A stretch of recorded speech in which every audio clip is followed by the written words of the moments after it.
People want that. I don't know. Oh, there we go. All right. Hey, Nicole, how's it going? Good. How are you, Chris? Good. Looks like we're up and running. Hello, everybody out there in social media land today. Welcome to Social Media News, brought to you by 910, where we specialize in branding, websites, and digital marketing training. I'm Chris. And I'm Nicole, and we're your hosts. So let's get into it. Transparency warning for everyone watching. I have to say Reels ads many times in this piece, so please be patient with me. Instagram ads, Reel ads into its marketing API.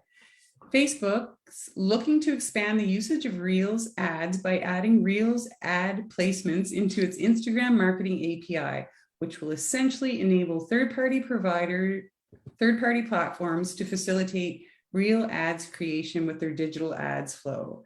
Facebook ad partners utilize these APIs to build Facebook functionality into their platforms, enabling tools like Hootsuite or other scheduling platforms to facilitate various posting options across its platform. The addition of Reels ad placements will make it easier for more brands to implement Reel campaigns.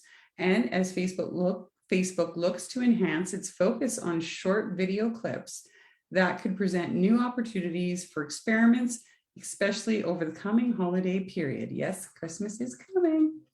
Indeed, Instagram CEO Adam Mosseri says that Reels is now the fastest growing surface in the app, which presents major potential for reach and growth. Given this, you can bet that a growing number of brands will at least be considering Reel ads placement, and the expansion of the API will help to cater to this and expand the usage of Reels placement for campaigns. I want to do a tongue twister. Are you ready? Crazy. Instagram ads, Reels. Okay, Instagram really adds Reels ads is what we're saying, right? Say that 10 times quick. I don't know. I barely got it out once. That's really interesting, though, especially considering they have they're condensing their video offering on the platform. So shouldn't be any surprise that we're going to get ads in there. Be able to, on a social media scheduler, like most businesses use, to be able to schedule Reels in there through this API is where the gold is for everybody that's been waiting for this kind of tool. That is so true. I'm going to do it one more time. Instagram really adds Reels ads. This is like a doctor's right? News report. Well, let's talk about Facebook. Facebook will now count unconnected Facebook and Instagram accounts separately in ad reach data. This is a significant update for Facebook advertisers. The social network has announced that it will begin counting people who've not connected their Facebook and Instagram accounts in its account center as separate entities for ad purposes. So, for example, if your accounts are not connected, so your Facebook and Instagram accounts are not connected, Facebook will now assume that those two profiles are two different people. Facebook's account center, which is accessible via your settings in each of its apps, be it Facebook, Instagram, and Messenger, enables you to connect your accounts on each so that you can do things like cross-post content, you could log in using credentials from each app, use Facebook Pay and more. But because of the varying functionality, most Instagram and Facebook users have synced their accounts, especially those that run Facebook pages for ad purposes. But there are still many who haven't, and now Facebook will count them separately in its ad platform stats. A little bit of this could make Facebook's ad reach numbers look a lot better with much broader scope based on variable accounting, which is interesting when considering that Facebook also recently broadened its campaign reach estimates, with its potential reach data now being displayed in ranges instead of specific numbers. Ranges, not numbers. That change was implemented due to various legal challenges over the inclusion of fake and duplicate accounts in its approximations, which advertisers claim Facebook has done knowingly for years, allegedly misleading ad partners as to the true projected reach of their campaigns. Facebook implemented this change last month, and now it's moving to change those audience estimates once again, which could theoretically once again expand Facebook's reach estimates through media means that it allegedly knows, will be at least somewhat incorrect. I'm just going to throw the word allegedly around freely. Yeah, For its part, Facebook says this change is about respecting user choices around how their information is used for ads, while people having the option to decide how their personal data is reflected in these elements. And I mean, Facebook's making a lot of interesting choices when it comes to privacy. So yeah, super interesting stuff. But this seems like a questionable justification for this change. So what is really happening here? Either way, it's happening, and it'll be interesting to see just how it impacts your ad reach estimates or the tongue twisters today, and subsequently how the ad industry responds to the update. So we will see what happens. I don't even know if it's possible to get accurate data out of just such a massive platform. I think that'd be a challenge, I feel like. Well, I think that Facebook is grappling with a lot of things right now, from their legal cases to claims of bloating numbers to iOS 14 and 15. And now they're grappling a little bit. Unfortunately for us as marketers, still the predominant platform where most people are at. Again, dependent on your audience, but generally Facebook is a good catch-all to a certain degree. So it's going to be a mess for a little bit, but I do trust they will get it figured out. Well, let's hope. We have to use it either way, so get what we get.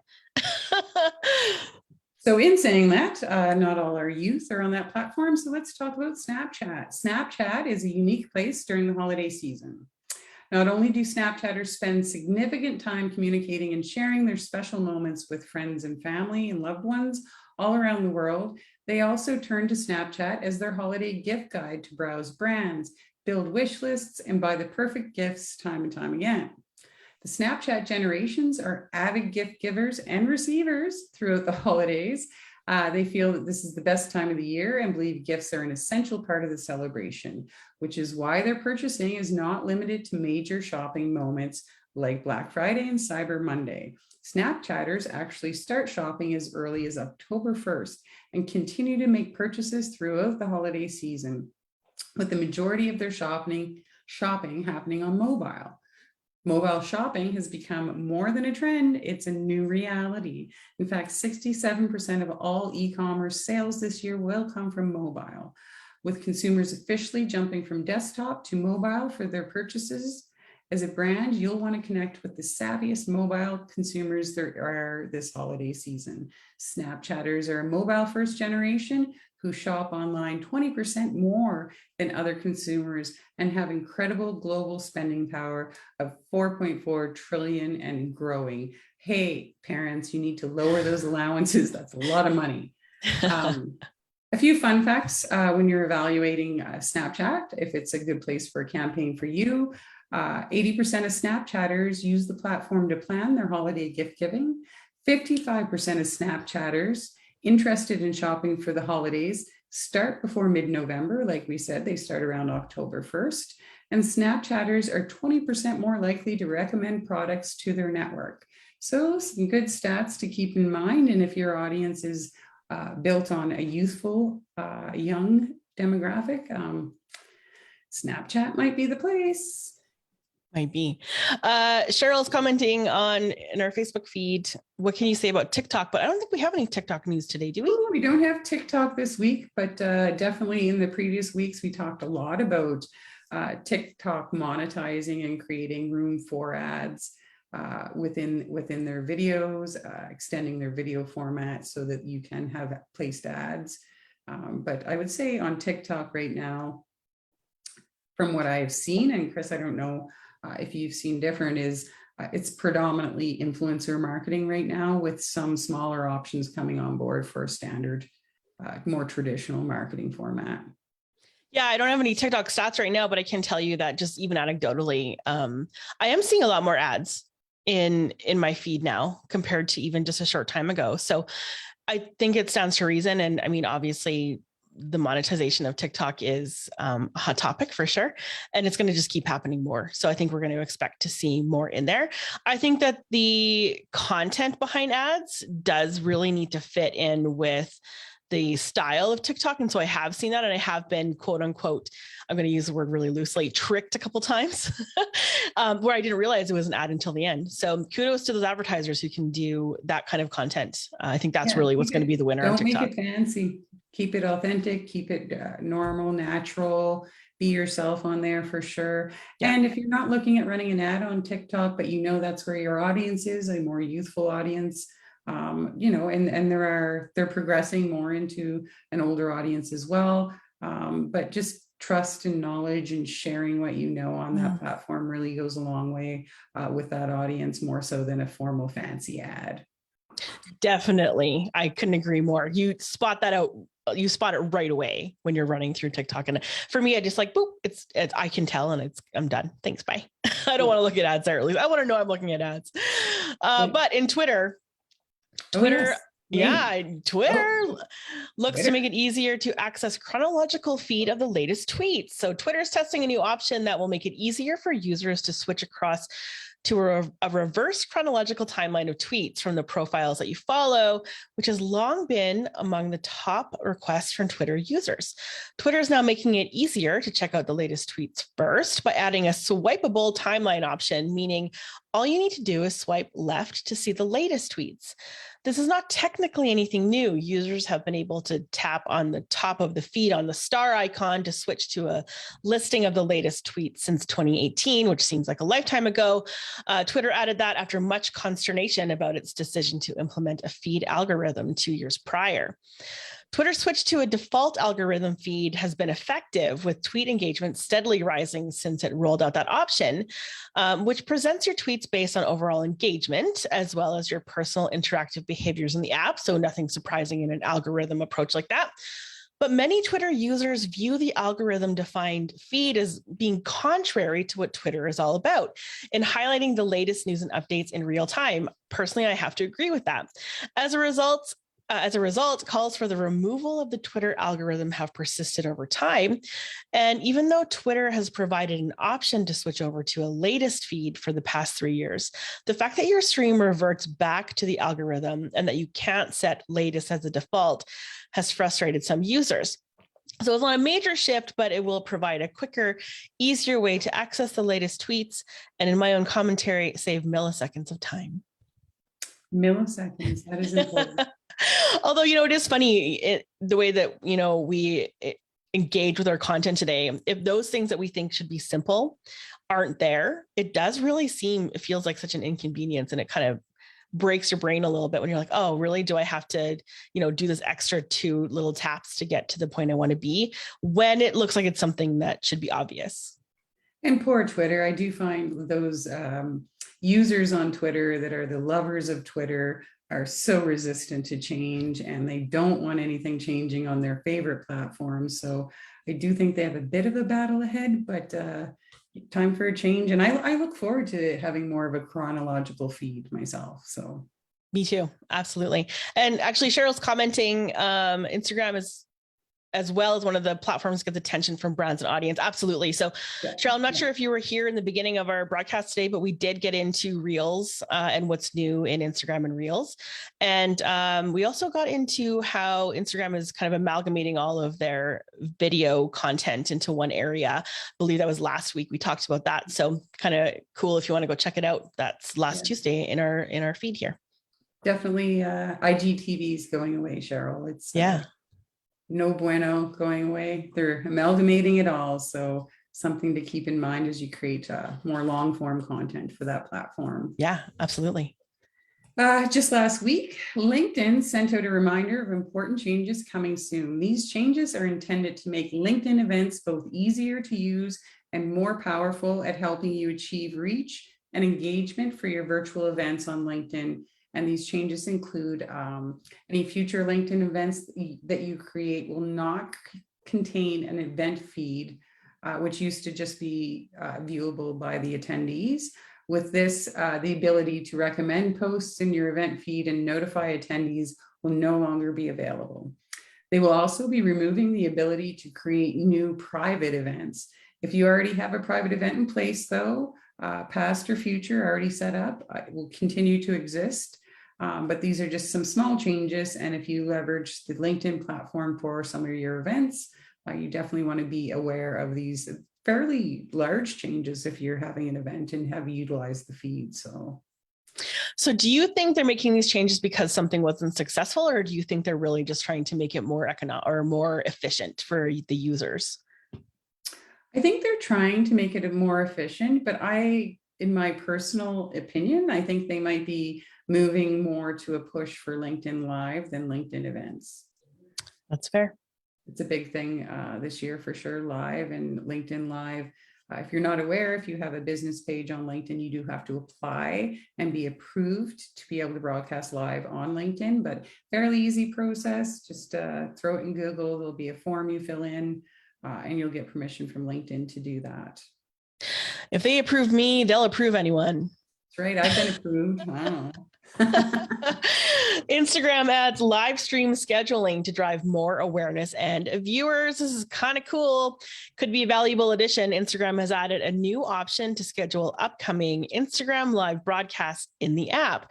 Users are then able to tap through to get a reminder notification on the day of the broadcast. So broadcasters such as us will now be able to schedule an upcoming stream up to 90 days in advance from the live composer, which will include the ability to add a title description as well as product tags if necessary, if you're looking to promote such in your stream. Over the last month, Instagram has run a series of live stream shopping events, with the immediacy and interactivity of the format helping to improve discovery and drive purchase activity in the app. A little bit about TikTok here. Actually, TikTok too is exploring the same after seeing success with live shopping in China, which is really the template for this new push and facilitating more shopping behavior in the app. And honestly, I'm kind of thrown back a little bit and thinking about like the shopping network. That's kind of what they're building here. I'm not going to lie. That's where I flashed too. Like, yeah. And wait, today, I don't know. Buy this thing. Little infomercials in your social media. I guess it was bound to get there since they were popular in television. But the option to schedule your streams provides even more potential in this front, with users, as noted, then able to register for reminders, and they will get those reminders the day before and 15 minutes before the stream begins. So it might not seem like a major revelation, but given the projections and the potential opportunity, this is a significant update. And like we're saying, we already know people like to go and buy live. It's definitely worth an experiment. Instagram is rolling out live scheduling to all users now. In addition to this, Instagram's also announced a new live practice option, which is amazing, which enables users to check their lighting, get used to the camera, etc., without actually broadcasting. This is actually an amazing feature. Totally. Broadcasters will also be able to connect with their guests ahead of time in practice mode while testing their connection, which, as anyone who's ever streamed before will know, is a key consideration in your process. It certainly is, because lots of times you have to go on and test live, and I kind of hope no one sees you. Right? The new live practice mode will be coming out in the next few months. I'm pumped about this. I love everything that Instagram's doing with this. Yeah, it's super smart. Yeah. Assumably everybody will follow suit. Well, don't they all? That's what I've learned the most out of doing these. That is true. Yeah, right. One has the same, and then a week later, absolutely. Yeah. Back to Twitter. Twitter tests ads in tweet replies, which could provide new opportunities for brands, creators, and marketers like us. Twitter is looking to expand its ad inventory with a new placement option within the reply threads of tweets. The new ad option would see promotions displayed within the first few replies to a tweet, right where the conversation is happening. Reddit announced something similar with its post comments just last month.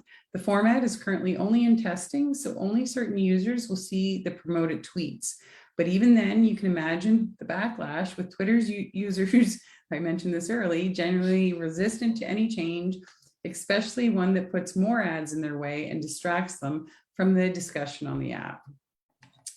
But there is an interesting alternate angle to this new experiment. The option could essentially facilitate direct monetization of tweets, with the tweet creator able to opt in for these ads and then get a cut of the resulting revenues.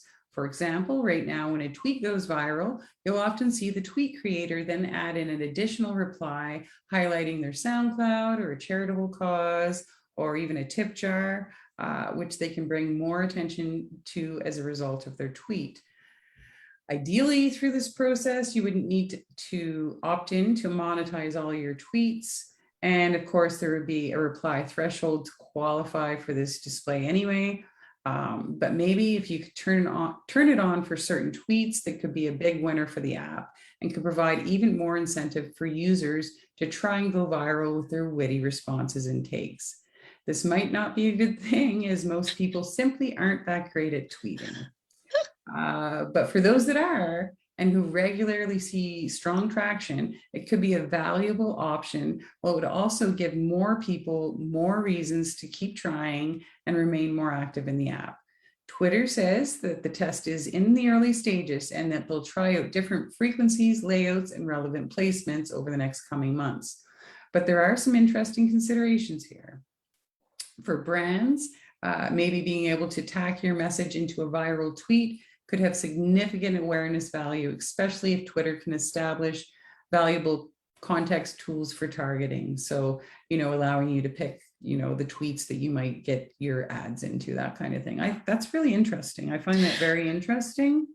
It's super interesting. And I'm wondering how that all is gonna work. Like, it just seems really complicated, but hopefully it'll be presented simply, because the last thing that sometimes users want to see is another ad in something. So we'll see. Right. Maybe if there's like a connection between the ad and the subject matter, I guess I could see that being successful. Sort of alignment. Yeah. Yeah. Right? Yeah, so I'm going to watch for that when I and invariably failing at Twitter. All right, that's it for today. But if you have a few minutes to spend upping your digital marketing skill, sign up for Quick Plays, our weekly email where our team of coaches videos and sends you a new digital marketing tip every Tuesday. And you can visit 910.ca/quickplays to subscribe. That's it for today. Thank you so much for tuning in. I'm Chris. I forgot to say my name. Hi, I'm Chris. Bye, I'm Chris. Reminding you, the first step to successful social media is being brave.